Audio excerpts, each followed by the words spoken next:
first half of the 1930s were a bleak time throughout the United States, and the land of Lincoln certainly was not spared. The Great Depression hit southern Illinois and its once thriving oil production industry hard. Production dropped under 4.5 million barrels in 1936, and the halcyon days of the land of Lincoln being the number 3 oil-producing state in the country seemed a distant memory. But as the old saying goes, it's always darkest before the dawn. And the coming year was not only the dawn of the rebirth of Illinois' proud oil production industry, it was the start of a phenomenal boom that helped pull the state out of the doldrums of the Great Depression and elevate the land of Lincoln to the status of being a global oil powerhouse and a key contributor to the Allied forces' victory over the energy-poor Axis powers in World War II. 2 new technologies, seismic reflection and rotary drilling, allowed oil companies to find and develop at least 10 new oil fields in the state that fateful year. Production tripled by the end of the year and only accelerated over the next 3 years, rising to nearly 150 million barrels by 1940, more than any other nation except Russia and Venezuela, and more than Iran and Iraq combined.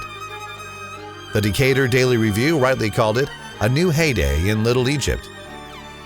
It all started with the Adams Oil Company's 500-barrel-per-day gusher on the Glen Merriman farm near Patoka in January 1937. It was the first of 18 wells on the Merriman farm and 85 total drilled in or near Patoka that year. The southern Illinois oil boom was on with the discovery and development of the Patoka field.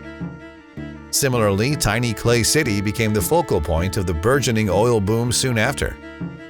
The Clay City boom started when Pure Oil Company tapped into the Clay City anticline with the Weiler No. 1 discovery well in February. The Weiler discovery well still produces 6 barrels of oil per day today.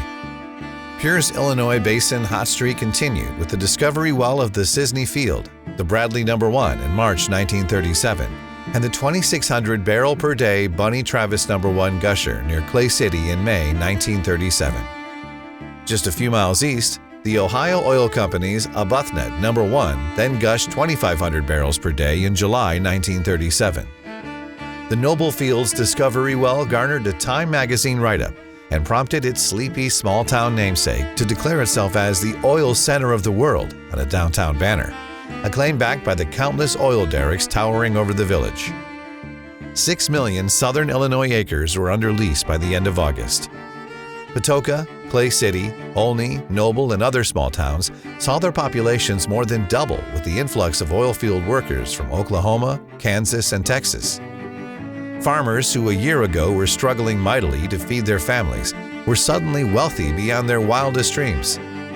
The discoveries kept on coming in the final quarter of 1937, including the Reinhard Pools discovery well on Arthur Knapp's farm, 500 barrels per day, by Benedum Trees Company in October, the Adams Company Centralia Field discovery well, Louis Schmidt's No. 1, 165 barrels per day, and the Carter Company's Loudon Field discovery well, Mary Miller No. 1 in Fayette County in December.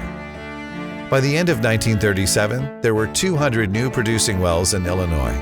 Optimistic oilmen predicted 1938 would be an even bigger year, and they were right. The Lake Centralia Salem Field was discovered that year. The Salem Field would soon become the most productive oil field in the United States. Illinois' oil production industry would go on to reach unprecedented heights over the next 3 years, and it all started in 1937. Find out more about Illinois' rich oil production history at IPRB.org. Thank you to Jeff Spencer, author of Images of America, Illinois Oil and Gas, the Illinois State Geological Survey, Moline Dispatch, Decatur Herald and Review, Edwardsville Intelligencer, Chicago Daily Tribune, the Evansville Courier, Pittsburgh Sun-Telegraph, Kansas City Times, Centralia Sentinel, New York Times, Norma Jean Donnet, author of Black Magic and Wildcats in the Illinois Basin, and Economic Geology for documenting this important time in Illinois' history.